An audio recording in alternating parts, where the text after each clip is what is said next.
यीशु साहब praise the Lord. हर एक इंसान, अधिकतर लोग अपने जीवन में घर, गाड़ी, बैंक बैलेंस इत्यादि पर सोच चिंता करते हैं। ये सिर्फ अपने अपने परिवार के लिए, परंतु दूसरों के लिए या सबके लिए ऐसा नहीं सोचते हैं।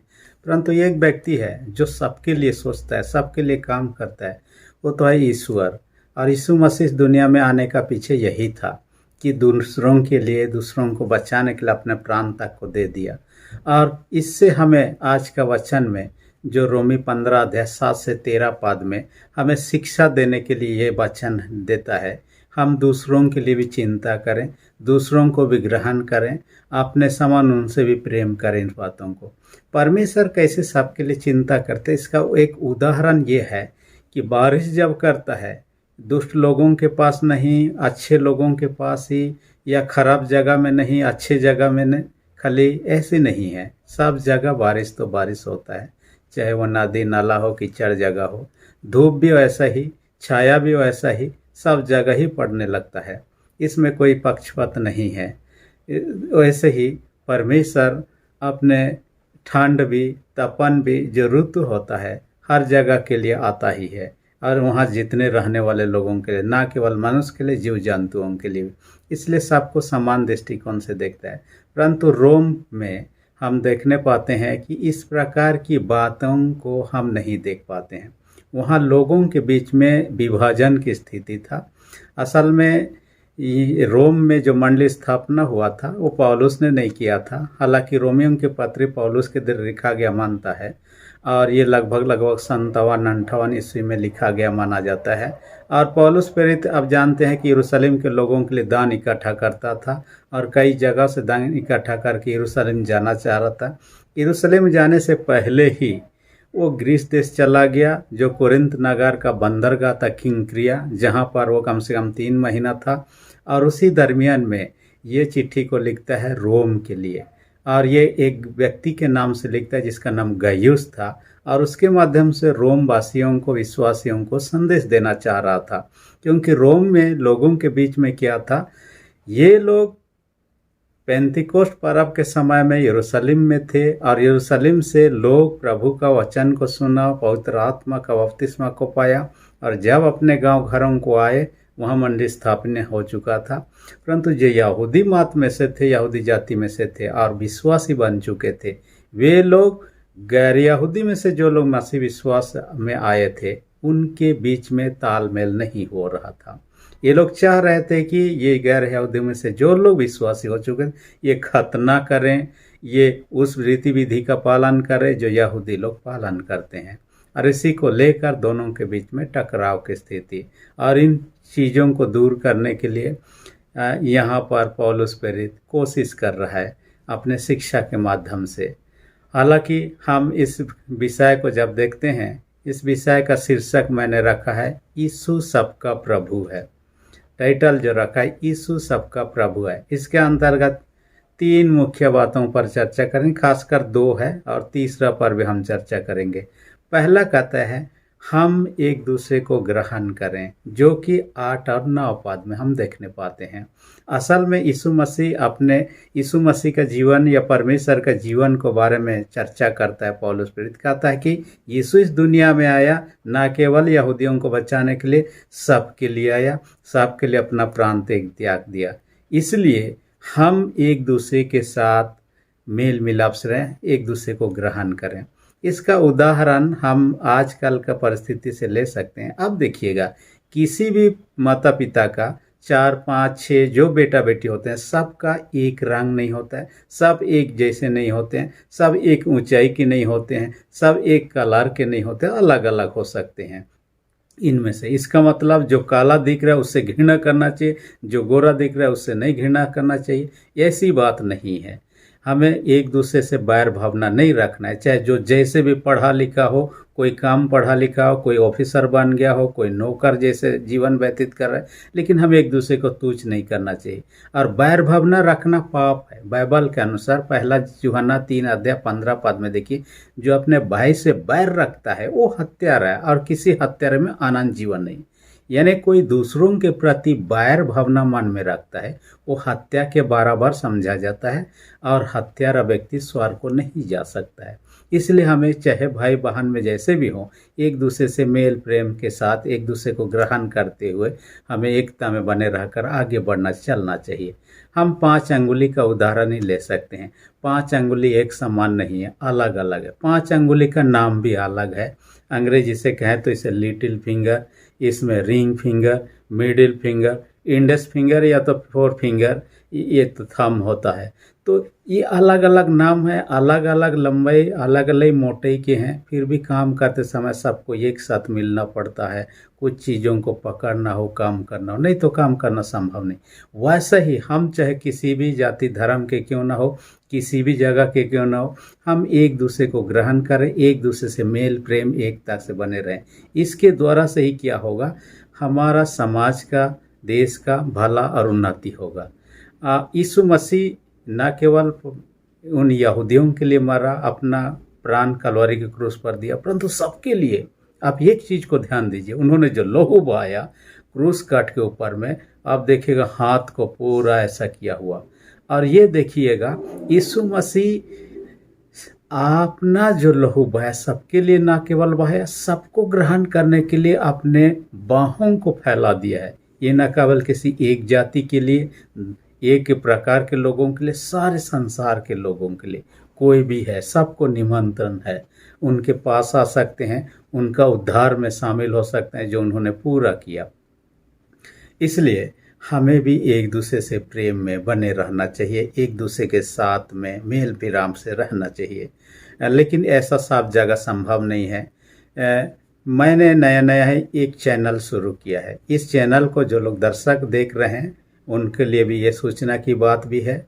और एक चैनल, इस चैनल का नाम तो जय मसीह प्रीचिंग है, जिसमें उपदेश या प्रीचिंग की बातों को आप सुनते हैं। दूसरा एक चैनल हमने शुरू किया है नए नए, जिसका नाम है मिनिस्ट्री। ये मिनिस्ट्री अर्थात सेवकई, जो सेवक लोग हैं, चाहे किसी भी स्तर के हो, सेवा काम में लगे हो, उनके जीवन की गवाहियों को उनमें हम डाल रहे हैं। और बीते एक वीडियो में आपने सुना, देखा होगा, कई लोग देख चुके हैं, कैसे एक व्यक्ति के प्रार्थना, एक सेवक के प्रार्थना के द्वारा मरा हुआ बच्चा जिंदा हो गया। और अगला वीडियो जो आने वाला है एक परमेश्वर की सेविका के जीवन से है, मिस दीपाली रामचियारी, और उसके जीवन की गवाहियों को आप सुनने पाएंगे। उनसे एक घटना को यहाँ कहना चाहूँगा।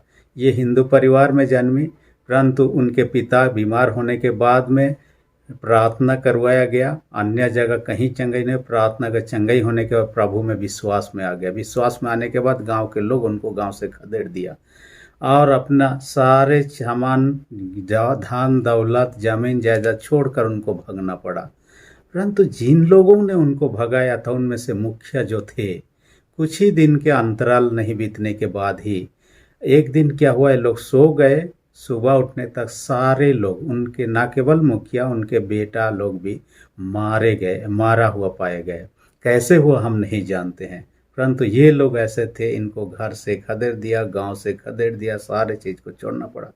परंतु प्रभु की दया से कम वो अभी लेक्चरर हैं और परमेश्वर के सेवा में लगी हुई है।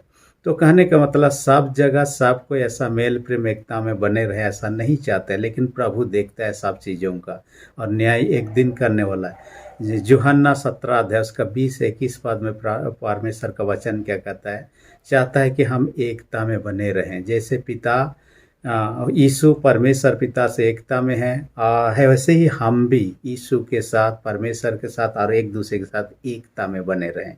और जब प्रेम रहता है तब एकता रहता है, प्रेम नहीं हुआ एकता नहीं दिखाई देता है।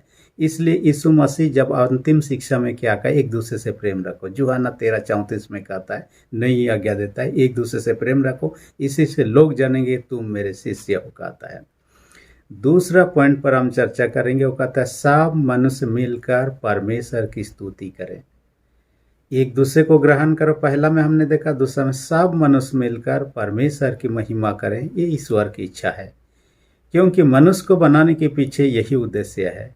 और पौलुस प्रेरित भी देखिए, पहला कुरिन्थ 10:31 में कहता है, चाहे तुम खाओ, चाहे तुम पियो, चाहे तुम जो कुछ भी करो, सब कुछ परमेश्वर की महिमा के लिए करो।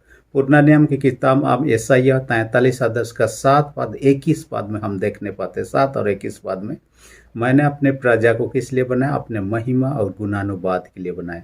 यानी मनुष्य को बनाने के पीछे उनका एक उद्देश्य है, मनुष्य के जीवन के द्वारा परमेश्वर की महिमा हो। हम दुनिया में जो कुछ भी देखते हैं किसी न किसी उद्देश्य से बना हो। ये जो टॉर्च लाइट है, ये किसी उद्देश्य से बना गया है ताकि अंधकार में टॉर्च दिखाया जा सके। ये जो पेन मेरे पास में है, ये पेन भी किसी उद्देश्य से बनाया गया है। वैसा ही हम देखने पाते हैं, हर एक चीज़ जो भी बनाया गया, कपड़ा लत्ता टेबल इत्यादि जो भी हम देखते हैं, किसी न किसी उद्देश्य से बनाया गया है। वैसे ही मनुष्य के बनाने के पीछे ईश्वर का उद्देश्य है कि मनुष्य के जीवन का परमेश्वर की महिमा हो। इसलिए चाहता है कि ना केवल यहूदियों के द्वारा, ना केवल मसीह विश्वासियों के द्वारा, संसार के सारे लोगों के द्वारा परमेश्वर की महिमा हो। क्योंकि हम एक दिन इस दुनिया का अंत के बाद में स्वर्ग को जाएंगे। स्वर्ग में हम जानते हैं वहाँ किसी प्रकार का भेदभाव नहीं होगा, किसी प्रकार का वहाँ विभाजन नहीं दिखेगा, सारे लोग एक साथ होंगे। ये इस कलीसिया के, इस धर्म के, इस जाति की, ये विभाजन वहाँ नहीं है। वहाँ सारे लोग एक साथ होंगे और परमेश्वर की महिमा के गीतों को गाएंगे। इसलिए यहाँ पर आप देखिएगा 9, 10, 11, 12 4 पादों में 3 विशेष लोगों का जो पुराना नियम से जुड़े हुए हैं गीत के आकार में यहाँ दिया गया है। इसमें हम देखने पाते हैं ये विशेष लोग कौन थे। उनमें से दाऊद को हम देखने पाते हैं, जिनका गीत को यहाँ देखने पाते हैं। मूसा का प्रार्थना को हम देखने पाते हैं। यशायाह के बातों को यहाँ गीत के आकार में देखने पाते हैं। तीनों के बारे में यहाँ चर्चा हम पाते हैं और इसके माध्यम से ये कहता है सारे लोगों के मिलकर परमेश्वर की महिमा करने के बारे में कहता है। लेकिन ऐसा कब संभव है हम नहीं जानते, क्योंकि हमारे इस धरती में तो भेदभाव की भावना अब भी है। आपने एक घटना को इतिहास में पढ़ा होगा या कभी सुना होगा। 1900 लगभग 24 आज से पहले तक वहाँ एक प्रकार का केरल में, हमारे देश के केरल में टैक्स था जिसे कहता है ब्रेस्ट टेस्ट टैक्स करके। ये स्तन जो स्त्रियों का होता है उसका टैक्स लगा हुआ था। ये बड़े जाति के लोगों के द्वारा छोटे जाति, निचले जाति के लोगों के, इनको ऊपर अंश को ढकना नहीं है, महिला लोगों को भी ढकना नहीं है, खुला छोड़ना है। और जो लोग ढकते हैं उनको टैक्स देना होता है। इस प्रकार का था। और आप जानते हैं कि 14 साल की उम्र से जब बड़े हो जाते हैं उनको टैक्स देना होता था। न केवल स्त्रियों के लिए था, पुरुषों के लिए भी। कोई मूंछ रखेगा तो टैक्स देना है, बाल को बढ़ाएंगे तो टैक्स देना होगा। उनको बढ़ाना नहीं है, उनको दबे हुए कुचले हुए अवस्था में रहना है। और ऐसे में ही एक लड़की थी जिसका नाम नंगेली, और इनको भी टैक्स देने के लिए कहा गया क्योंकि वो बहुत दिनों से ढांके रहते थे अपने ऊपरी हिस्सा को, इसलिए उनके पास में टैक्स लेने के लिए आया गया। तब उन्होंने टैक्स देने से मना कर दिया। जब उनको जबरन किया गया तब उन्होंने क्या कि अपने स्तन को अपने ये से काट दिया और काट के उन्होंने एक केले के पत्ता में उनको सौंप दिया। हालांकि खून बहुत बहने के बाद थोड़ा देर के बाद में उनका मृत्यु हो जाती है।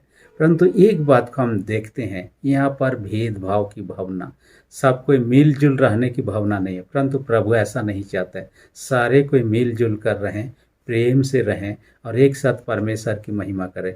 हमारे भारत के संविधान भी इसी प्रकार की बातों को कहता है। आर्टिकल 14 में आप देखिएगा, सब मनुष्य एक समान है। भारत के संविधान के जो हिसाब से कोई भी बड़ा छोटा नहीं है। जैसे कि हमारे गलाती की पत्री बाइबल में गलाती की पत्री 3 अध्याय 28 पद में कहता है, नर नर स्त्री पुरुष बुजुर्ग ये कोई भी नहीं, सब कोई एक समान है, बात कहता है। वैसे ही यहाँ उसी के साथ आर्टिकल 17 में कहता है एक दूसरे को भेदभाव की भावना करना ये मना करता है आर्टिकल 17 में। और ये तो सब कोई ईश्वर के द्वारा सृष्टि किए गए, एक ही परमेश्वर है, उसके द्वारा सृष्टि करे गए। हालांकि हम अलग अलग रूप से, अलग अलग जगह में, अलग अलग तौर तरीका से रह रहे हैं, परंतु सारे कोई ईश्वर के सृष्टि हैं, ईश्वर के संतान हैं। इसलिए किसी के प्रति भेदभाव न करना नहीं, एक साथ परमेश्वर की महिमा करने की बात है। तीसरी विशेष बात जो कहता है वो आखिरी 13 पद में कहता है, परमेश्वर का आशीष सबके लिए। यहाँ पर आशीष की बातों को कहता है, और आशीष देना हमारे जीवन का हिस्सा होना चाहिए। हमें भी दूसरों को आशीष देने के लिए तत्पर रहना चाहिए। हम दूसरों से पाना चाहते, दूसरों को देना नहीं चाहते। यहाँ पर आशीष की बातें क्या कहता है, आशा के बारे में चर्चा करते हैं, विश्वास के बारे में चर्चा करते हैं, आनंद शांति लोगों को प्राप्त हो, इस बात के ऊपर कहता है। पवित्र आत्मा की अगुवाई के द्वारा लोगों को प्राप्त हो। ये आशा किसके बारे में कहता है, यीशु मसीह का पहले आगमन से पहले, हम एडवेंट काल में हैं, लोग 4000 सालों तक आशा देख रहे थे कि एक दिन यीशु मसीह आएंगे। यीशु मसीह आ चुके, उद्धार का काम को पूरा किया। अब यीशु का दूसरी आगमन के लिए हम आशा देख रहे हैं। एक दिन यीशु मसीह आएंगे, लोगों का न्याय तो करेंगे। उस आशा के साथ हमें आगे बढ़ना है और विश्वास में दृढ़ होना है कहता है। साथ ही क्या कहता है, आनंद और शांति। जो प्रभु आनंद देता है, प्रभु शांति देता है, जगत के कोई व्यक्ति और कोई चीज़ हमें दे नहीं सकता है। इसलिए वो आनंद और शांति प्राप्त करना चाहते हैं तो प्रभु के पास ही आ सकते हैं। प्रभु ही वो प्रदान कर सकता है। और हम जानते हैं कि यीशु मसीह के पास आने से वो आराम, शांति, चैन, कुशल प्राप्त होता है। अब देखिएगा, आदम हवा को जब परमेश्वर ने आदन की बटिका में रखा, वहाँ बीच में जो जीवन का वृक्ष था वो यीशु मसीह का प्रतीक था। हालांकि उस पेड़ का फल ना खाए आदम हवा, इसलिए बाद में उठा लिया जाता है। परंतु जब भी इधर उधर घूम कर आते, आदम हवा थक जाते, तब उस पेड़ के नीचे आते। जैसे उस पेड़ के नीचे से उनको आराम, शांति मिलता था, क्योंकि वह यीशु मसीह मन जो था पेड़ के आकार में था। लेकिन जैसे इन्होंने पाप किया, ऐसा ना हो कि तोड़कर खाते और अमर हो जाते, उससे पहले ऊपर उठा लिया गया।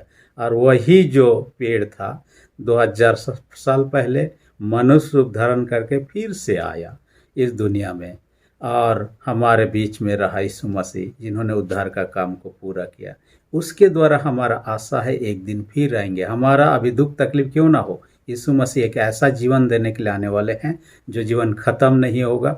वहाँ दुख तकलीफ नहीं होगा, शांति, आनंद, कुशल ही कुशल होगा।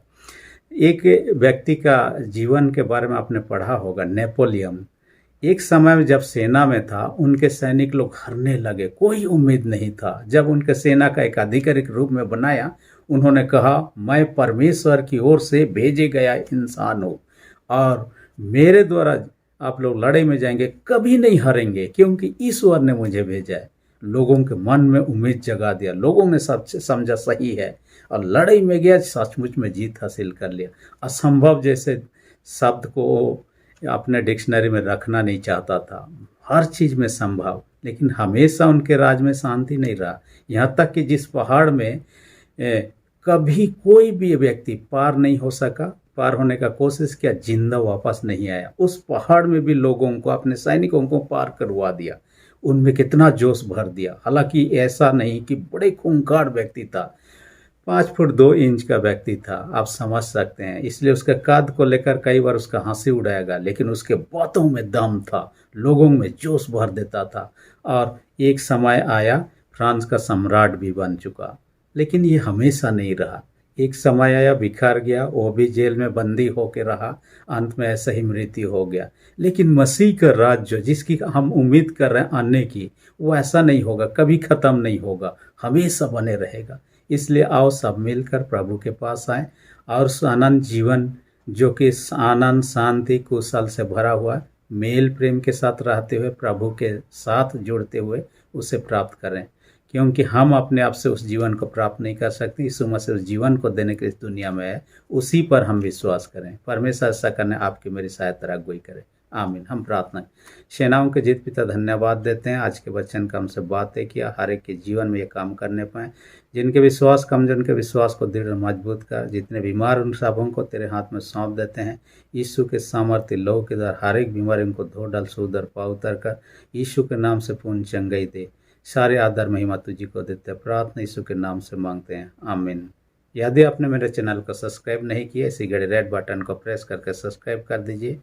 और यदि वीडियो अच्छा लगा तो आप लाइक बटन भी प्रेस कर दीजिए। साथ ही साथ मैं कह रहा हूँ, या और एक चैनल जो मिनिस्ट्री चैनल जिसमें गवाही पोस्ट कर रहा हूँ, उस चैनल को भी आप देखिए और आशीषित होइए। और उस चैनल को सब्सक्राइब नहीं, उसे भी सब्सक्राइब कीजिए। धन्यवाद।